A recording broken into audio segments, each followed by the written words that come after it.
kan generasi penerus kita. Silakan yang lain. Kalau tadi wanita, yang putra mana nih? Ya, silakan. Sebutkan dari mana, namanya siapa? Selamat siang Bapak Ibu, Tifal Kompas TV. Ada 2 pertanyaan saya. Yang pertama soal proses penindakan untuk kasus judi online ini. Dari kasus sebelumnya dan yang kasus terbaru ini kan ada upaya dari para pelaku untuk memanfaatkan peran dari influencer atau kalangan artis untuk bisa mempromosikan lebih luas lagi situs judi online-nya ini. Nah, saya mau tahu sejauh ini sudah berapa banyak influencer atau kalangan artis yang coba ditindak oleh polisi atau mungkin aparat penegak hukum lain, dan berapa orang artis atau influencer sudah ditindak sejauh ini terkait dengan kasus judi online. Itu yang pertama. Kemudian yang kedua terkait dengan judul yang masuk ranah pendidikan. Mungkin ini bisa ke Pak Mendikti atau Pak Menak di bagian UIN.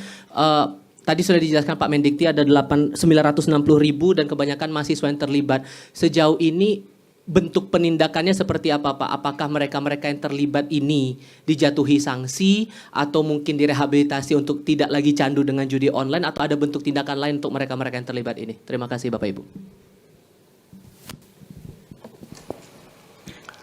Pak Kabar Eskrim,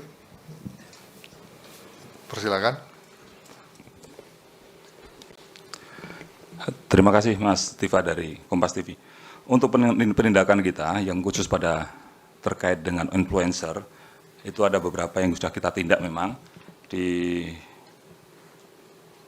Yang tersangka yang kita tindak selama berdirinya DES ini, yang melaksanakan endorsement ada sekitar 85 orang. Nah, terkait memang kadang-kadang begini, ada yang munculnya itu sekarang, tetapi itu sebenarnya produk lama. Ada di sekitar beberapa waktu lalu ada beberapa artis yang memang dia menyampaikan itu, tapi itu tahun pada saat COVID. Sekarang begitu kita cek lagi, situsnya sudah tidak ada.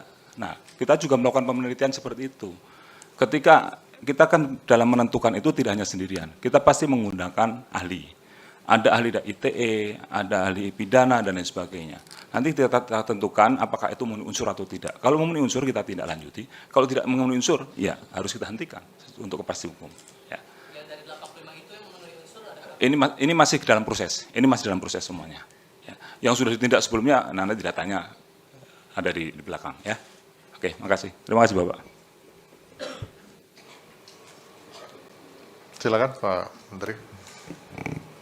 Terkait mahasiswa yang terdampak dari judi online tersebut, dan kita menganggap mereka itu korban dari praktek-praktek oleh para bandar judi online, maka mereka yang terdampak itu diadakan upaya rehabilitasi, dan yang sampai harus diopnam atau dirawat karena gangguan mental, tiap perguruan tinggi wajib untuk merehabilitasi dan membantu memulihkan kondisi dari mahasiswa tersebut.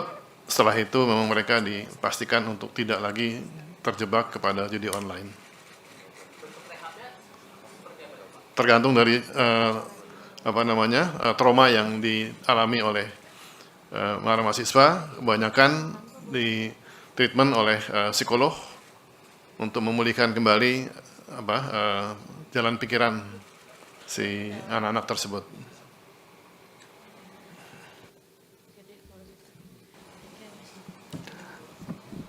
Satu lagi terakhir.